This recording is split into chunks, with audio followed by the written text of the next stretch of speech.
Our collective experience of fear, loneliness, and loss caused by the pandemic is very real.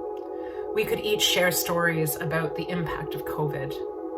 For me and my community, it exposed something we already knew existed: deep disparity. People who are marginalized were made even more so, and the effects were devastating. We were told to stay home and isolate, but what if you don't have a home to go to? We were told to wash our hands, but what if you don't have access to running water in a washroom?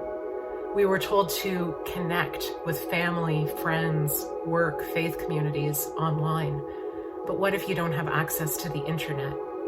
In the midst of this chaos, we are noticing emerging opportunity to reimagine how to connect, how to support one another, how to redistribute resources, how to build partnerships, how to foster a new sense of equity.